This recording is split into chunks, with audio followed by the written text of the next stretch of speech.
नमस्कार, कैसे हैं आप लोग? मेरे ख्याल से अच्छे होंगे। इकोनॉमिक सर्वे जारी हो चुका है 2023-24 का। इकोनॉमिक सर्वे बीते हुए वर्ष का होता है।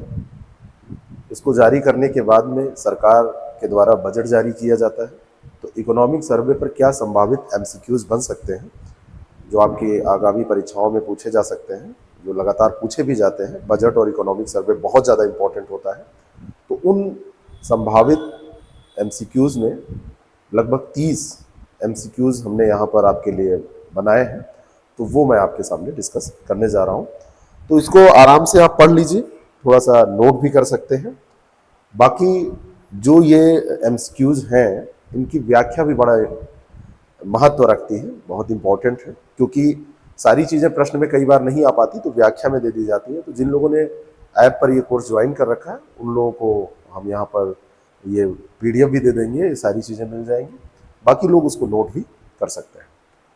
तो चलिए शुरू करते हैं। और पहला सवाल हम लेते हैं 2023-24। कुछ सवाल इसमें आपको ऐसे मिलेंगे जो स्टेटमेंट बेस्ड होंगे, कुछ सवाल ऐसे भी हम कराएंगे जो कि आपके सामान्य सवाल होंगे, जैसे वन लाइनर सवाल आप कह सकते हैं। दोनों तरीके के सवालों के द्वारा इसको कवर करने की कोशिश की गई है। 2023-24 की आर्थिक समीक्षा में कृषि और खाद्य प्रबंधन के क्षेत्र के संबंध में निम्नलिखित तथ्यों पर विचार कीजिए।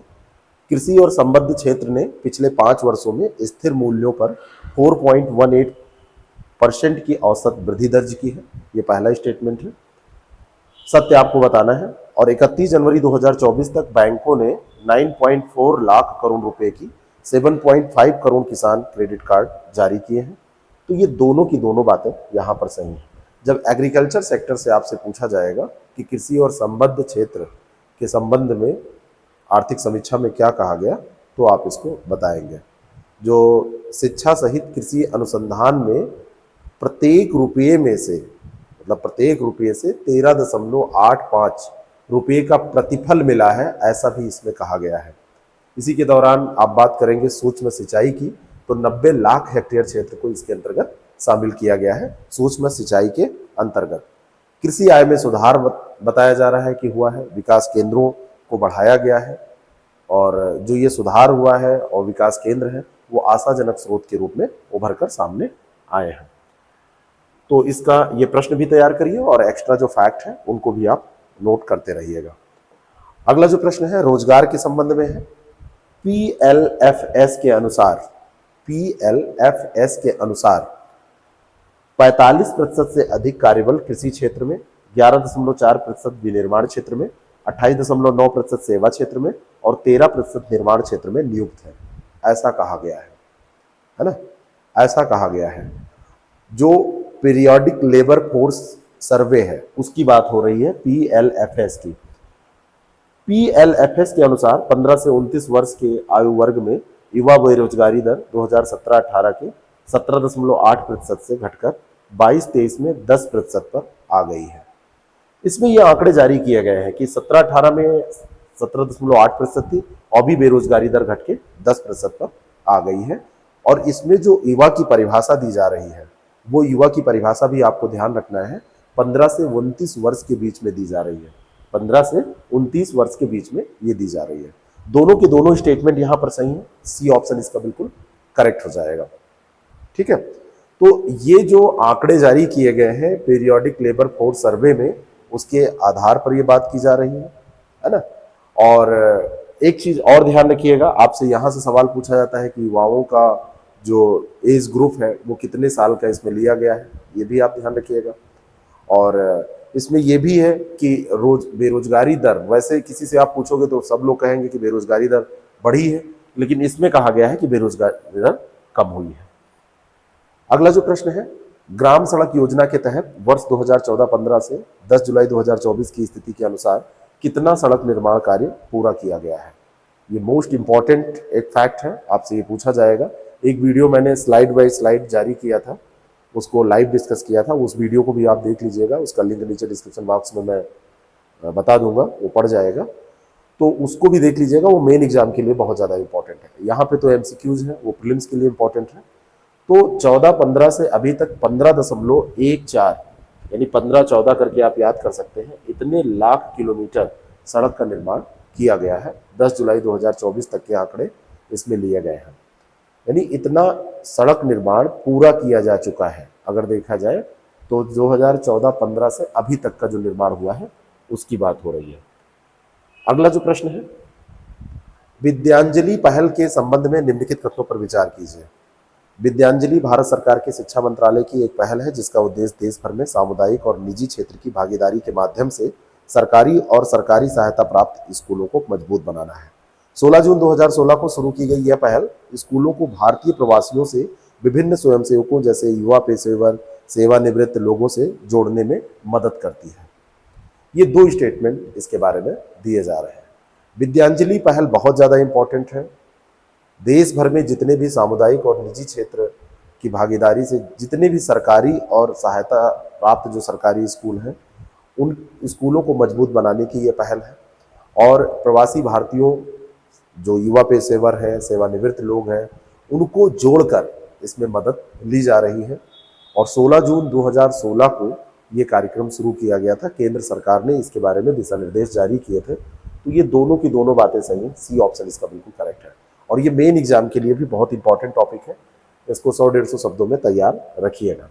2023-24 की आर्थिक समीक्षा, असमानता का संकेतक, गिनी कोफिशिएंट सूचकांक देश के ग्रामीण क्षेत्र के मामले में 0.283 से घटकर 0.266 और शहरी क्षेत्र के मामले में 0.363 से 0.314 पर आ गए।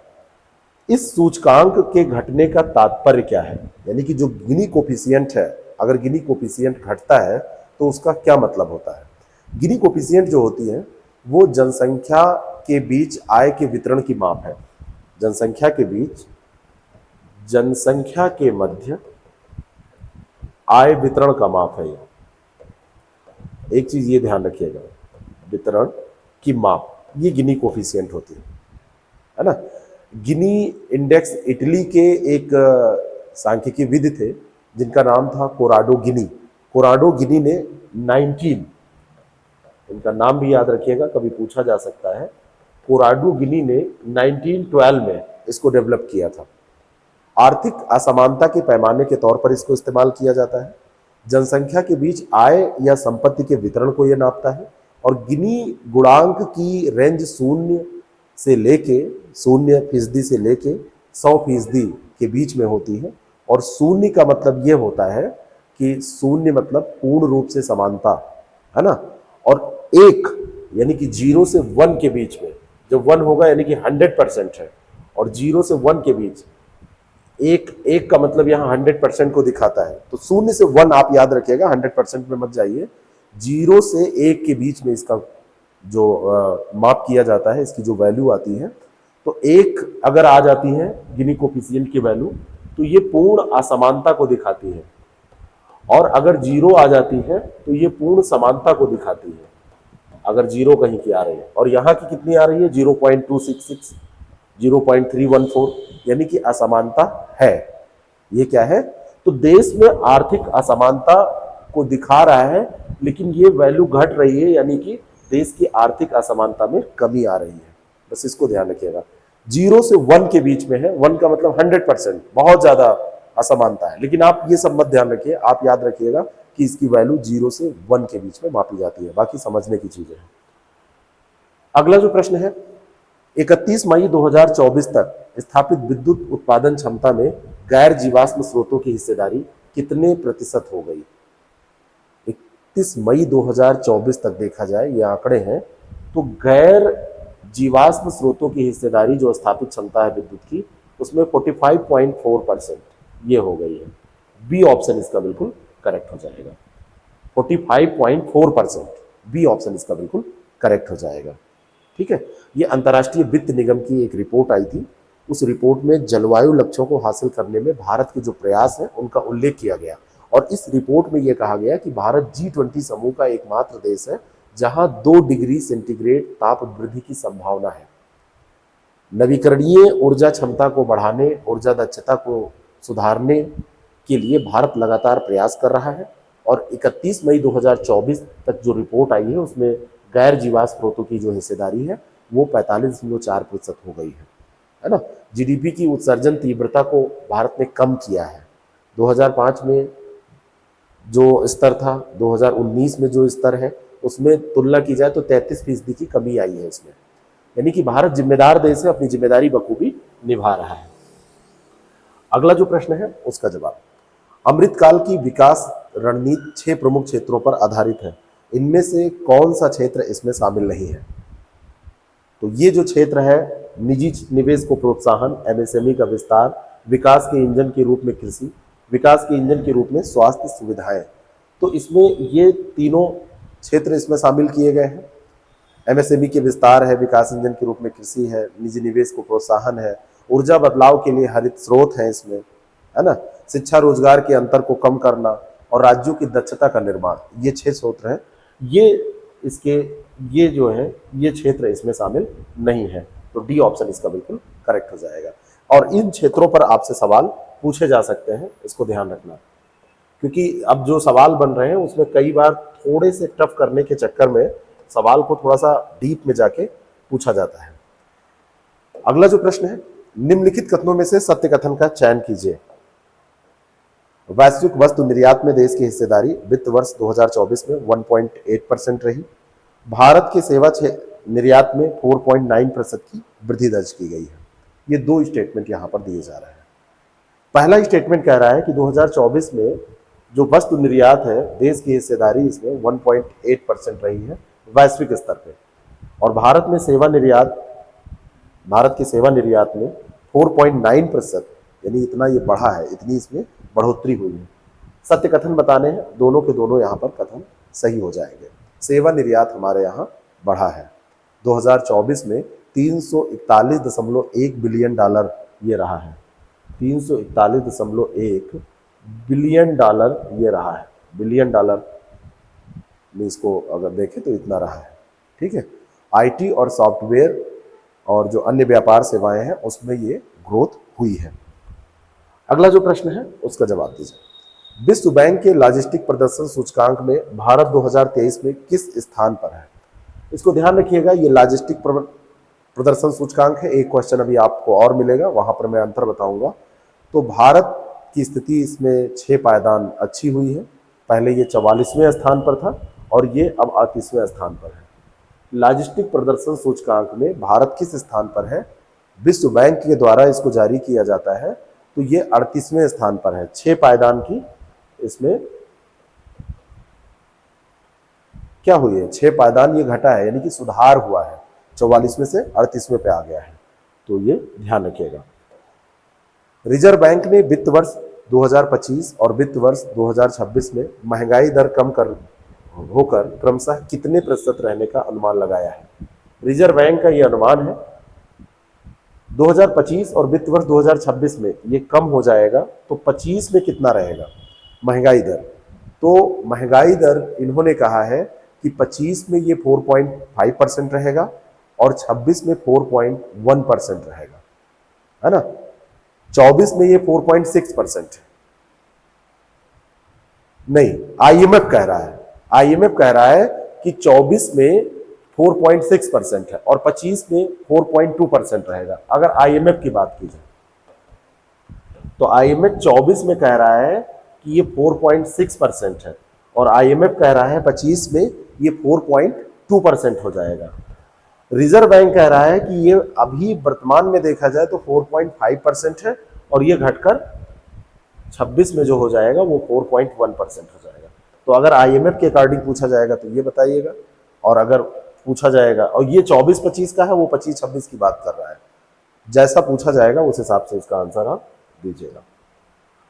अगला प्रश्न, भारत का बाजार पूंजीकरण जीडीपी अनुपात पूरी दुनिया में कौन से सर्वाधिक स्तर पर रहा?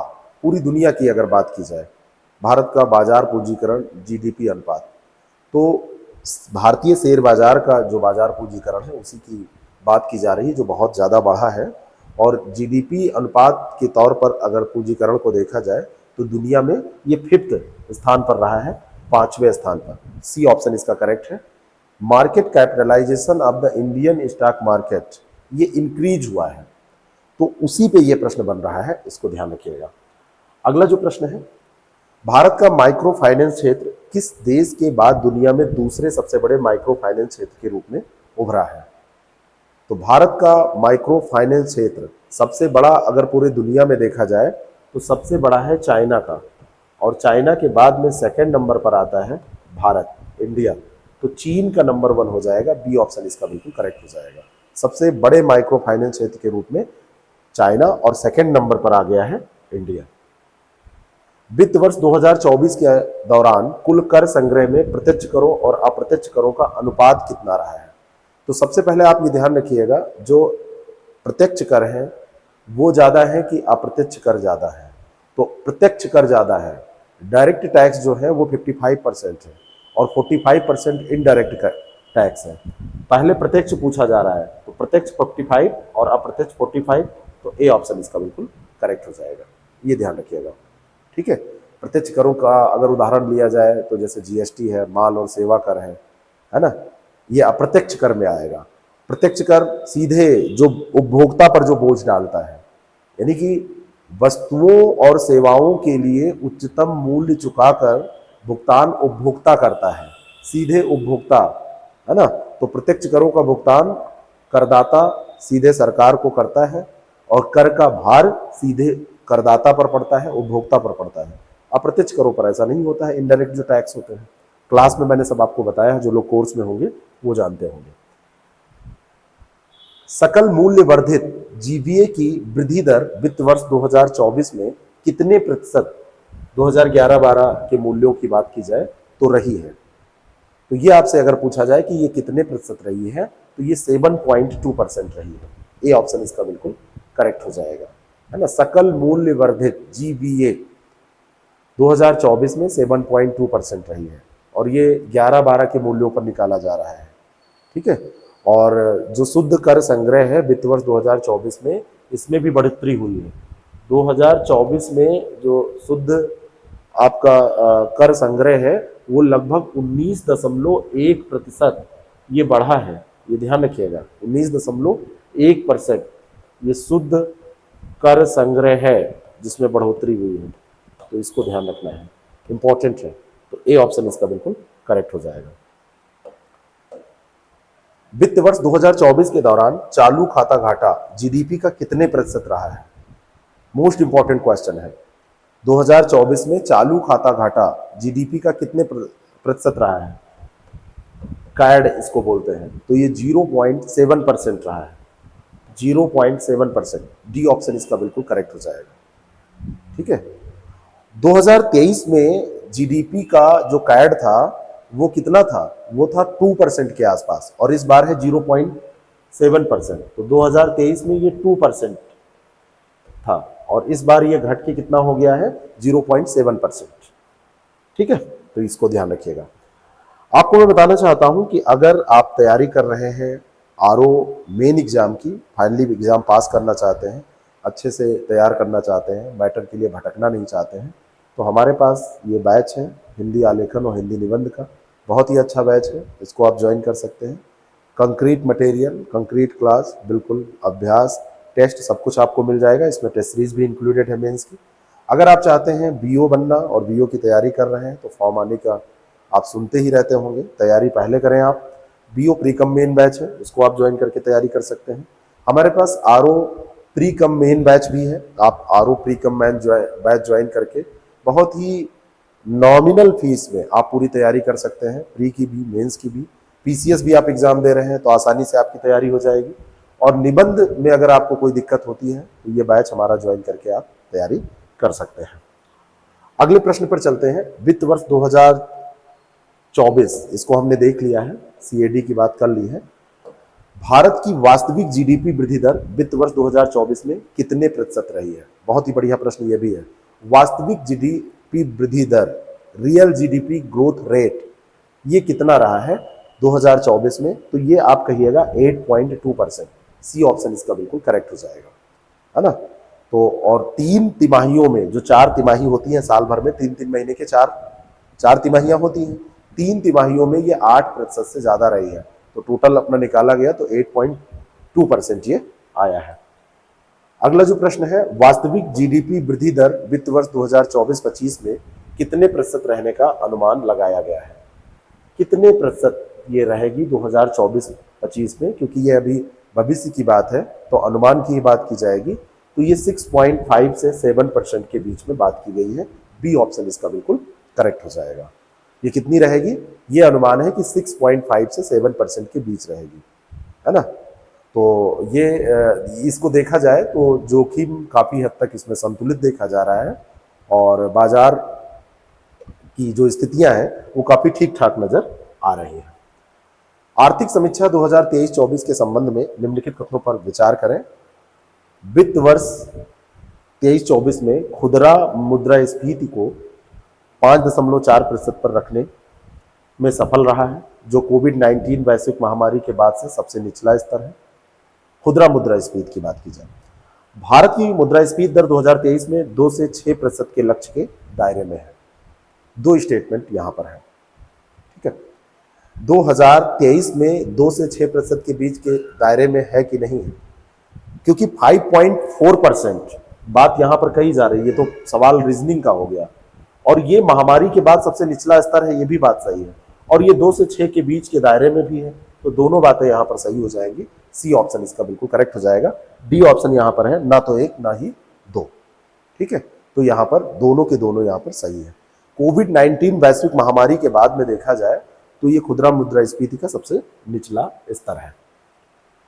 2023-24 की आर्थिक समीक्षा में यह कहा गया है कि कार्यबल में कृषि क्षेत्र की हिस्सेदारी धीरे धीरे घटकर 2047 में 25% रह जाएगी।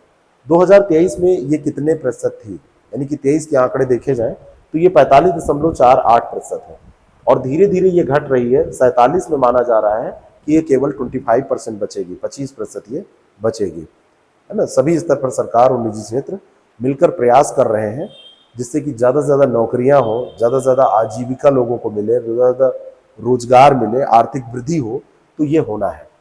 तो इसको आप सकारात्मक मान के चलिएगा। निम्नलिखित में से कौन सा मौद्रिक नीति को सख्त करने का प्रभाव नहीं हो सकता। एक ट्रेडिशनल क्वेश्चन यहाँ पर मैंने आपके लिए रखा है। सख्त मौद्रिक नीति के जो प्रभाव होते हैं तो उसमें मुद्रास्फीति को नियंत्रण करना, बेरोजगारी इससे बढ़ती है, उच्च बेरोजगारी इसका प्रभाव होता है, आर्थिक विकास को धीमा करना इसका प्रभाव होता है ना। आर्थिक विकास में गिरावट आ जाती है, विनिमय दरों में वृद्धि हो जाती है, बचत और निवेश को ये प्रोत्साहित करती है। मुद्रास्फीति के जो मौद्रिक नीति, जो सख्त मौद्रिक नीति है, उसके ये प्रभाव होते हैं। यहाँ पर लिखा है कि माल के मूल्य स्तर में वृद्धि, माल के मूल्य स्तर में वृद्धि नहीं होगी। जब सख्त मौद्रिक नीति अपनाई जाएगी तो ये प्रभाव नहीं होगा। डी ऑप्शन इसका बिल्कुल गलत हो जाएगा, यही सही आंसर हो जाएगा। Increase in the price level of goods, ये गलत दिया हुआ है, ये नहीं होगा। अगला जो प्रश्न है, निम्नलिखित में से कौन सा बॉन्ड यील्ड बढ़ने का एक कारण हो सकता है। बॉन्ड यील्ड बढ़ने का एक कारण हो सकता है, भाई अधिकांश जो बॉन्ड होते हैं वो एक निश्चित ब्याज दर पर भुगतान करते हैं। जो ब्याज में दरों में गिरावट, मांग और बॉन्ड की कीमत को बढ़ाने पर और अधिक आकर्षक हो जाते हैं। और यदि ब्याज दरें बढ़ जाएंगी तो निवेशक क्या करेंगे, बॉन्ड द्वारा भुगतान की जाने वाली कम निश्चित ब्याज दर को पसंद वो नहीं करेंगे, जिसके परिणाम स्वरूप इसकी कीमत में फिर गिरावट आने लगेगी। तो यहाँ पर यील्ड बढ़ने का कारण क्या हो सकता है। यील्ड बढ़ने का कारण ब्याज दर में वृद्धि हो जाएगी, बॉन्ड की कीमतों में कमी हो जाएगी, ये दोनों के दोनों कारण यहाँ पर हो जाएंगे। तो यहाँ पर सही आंसर क्या होगा, डी, क्योंकि यहाँ पर न तो 1 और ना ही 2 इसी पे रखा गया है, ये दोनों सही है। तो बॉन्ड का ब्याज दरों से उल्टा संबंध होता है। जब पैसे उधार लेने की लागत बढ़ती है, यानी कि ब्याज दरें बढ़ती हैं, तो बॉन्ड की कीमतें आमतौर पर गिर जाती हैं।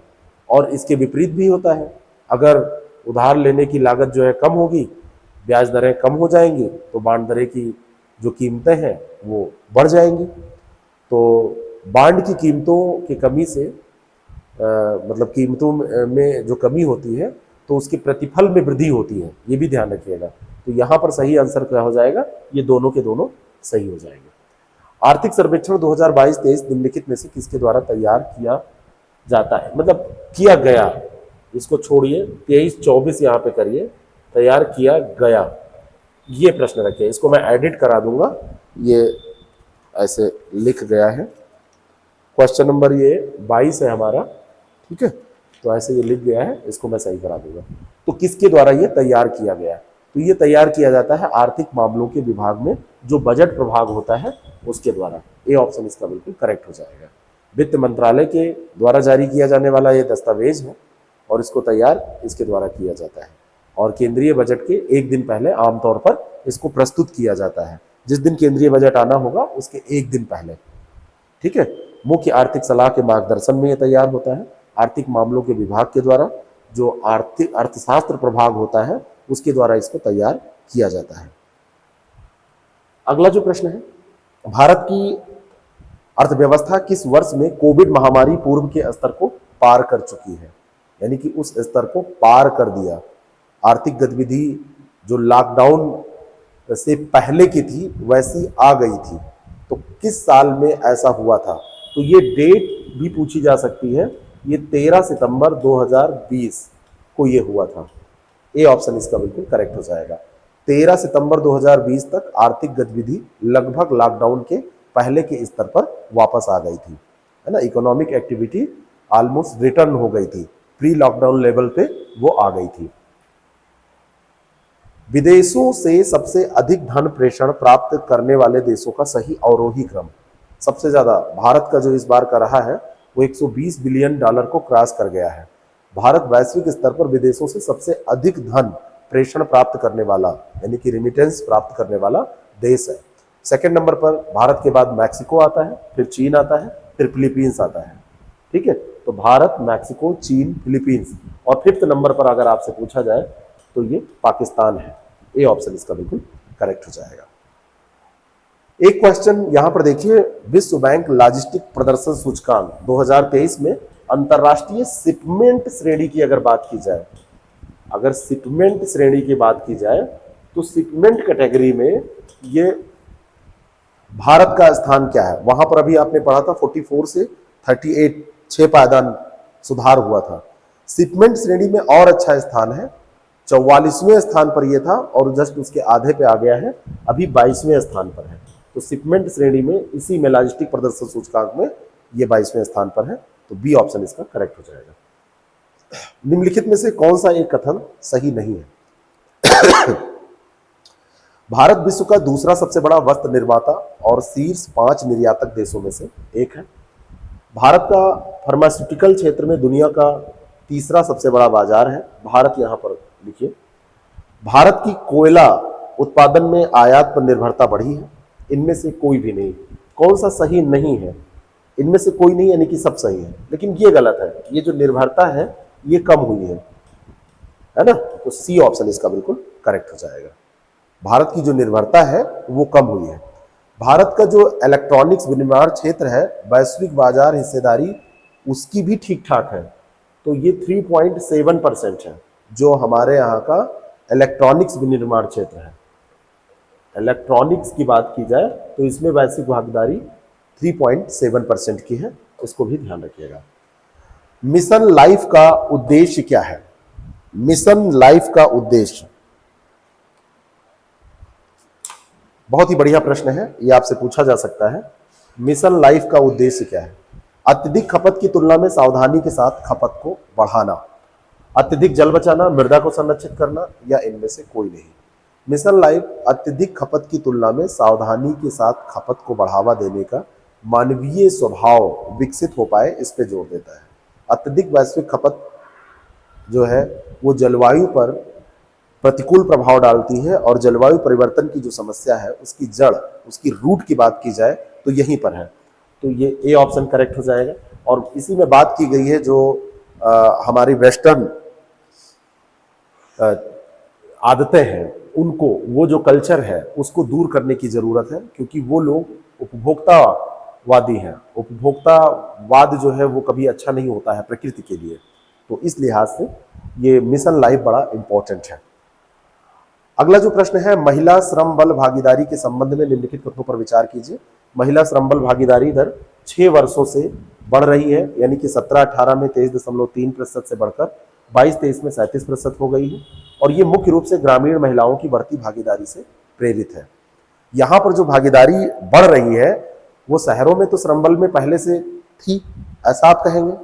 गांव में भी थी, खेतों में काम करते थे ना।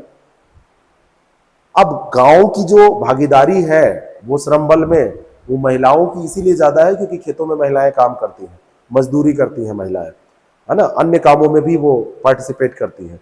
तो ये दोनों के दोनों स्टेटमेंट सही है, सी ऑप्शन इसका बिल्कुल करेक्ट हो जाएगा। 17-18 में ये 23.3%, 22-23 में आप देखेंगे तो 37% हो गई है।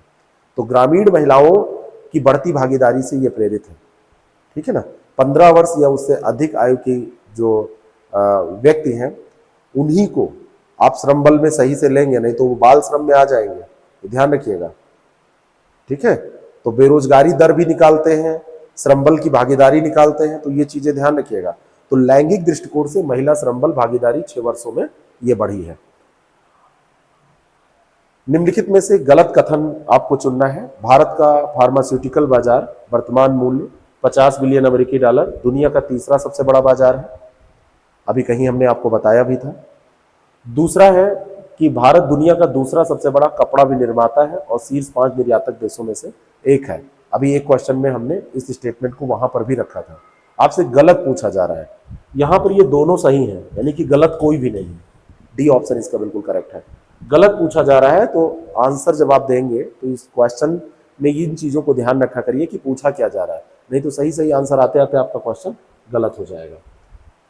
आर्थिक समीक्षा 2023-24 में आयात व निर्यात, इंपोर्ट और एक्सपोर्ट, आयात और निर्यात की बात की जाए, आयात व निर्यात के संबंध में निम्नलिखित तथ्यों पर विचार कीजिए। वित्त वर्ष 24 में निर्यात माल और सेवाओं में 0.15% की वृद्धि हुई, जबकि कुल आयात में 4.9% की गिरावट हुई है। यहां पर भी आपको ध्यान रखना है कि पूछा क्या गया है। तो यहां पर सत्य कथन पूछा जा रहा है, सही कथन। कई बार पहले अगर असत्य कर रहे होते हैं तो नेक्स्ट क्वेश्चन में भी हम वही मान लेते हैं कि इसमें भी असत्य पूछा गया होगा। पहले सत्य कर रहे होते हैं तो अगले में भी सत्य मान लेते हैं। हर क्वेश्चन में पढ़ लिया कीजिए। भारत का सेवा निर्यात मजबूत बना हुआ है, जो वित्त वर्ष 24 में 341.1 बिलियन अमेरिकी डॉलर के नए उच्च स्तर पर पहुंच गया है। तो यहां पर दोनों की दोनों बातें सही है। निर्यात माल और सेवाओं में 0.15% की वृद्धि हुई है, भले ही बड़ी कम है, लेकिन आयात में जो गिरावट आई है वो बड़ी इंपॉर्टेंट है, 4.9% की गिरावट आई है। तो ये आंकड़े याद रखिएगा जब आप ऐसे लिख रहे हैं, कोई भी ऐसी बात आंसर में कर रहे हैं, तो वहां पर आप इसको बता सकते हैं, लिख सकते हैं। तो ये सारी बातें आप प्री के साथ साथ मेन एग्जाम में भी बहुत अच्छे से यूटिलाइज कर सकते हैं। बजट पे भी हम जल्द ही आपके सामने सारे प्रश्नों को, जो महत्वपूर्ण एमसीक्यूज हैं, उनको डिस्कस करेंगे। आप लोग चैनल से जुड़े रहिए। हम पूरे तरीके से अपने फॉर्म में आ चुके हैं, तो आप लोग चैनल से जुड़ के इसका लाभ उठाते रहिए। 4 बजे की डेली लाइव क्लास करिए, जिसमें प्री मेन सब कुछ आप पढ़िए। और बाकी किसी भी कोर्स के बारे में कोई जानकारी आपको चाहिए तो जो नंबर स्क्रॉल हो रहे हैं उनमें आप कॉल या मैसेज करके जानकारी ले सकते हैं। और आप लोग अगर अच्छा लगे तो इस क्लास को लोगों तक पहुंचाइए, शेयर करिए। और इसका पीडीएफ उन लोगों को मिल जाएगा जिन लोगों ने करंट अफेयर का एक छोटा सा कोर्स है 189 रुपीज़ का, पूरे साल भर का करंट अफेयर उसमें हमने दिया है। और 189 है या 186 है, जो भी आप उसको देख लीजिएगा। तो उसमें साल भर का पूरा करंट अफेयर का कोर्स है, उसकी जानकारी आपको मिल जाएगी। उसमें ये सब कुछ आपको पीडीएफ के साथ मिल जाता है। बाकी आप आरओ, पीसीएस के कोर्सेज और टेस्ट सीरीज और साथ साथ में मेंस एग्जाम के कोर्सेज और टेस्ट सीरीज को भी हमारे यहाँ से ज्वाइन करके पढ़ाई कर सकते हैं। Thank you so much.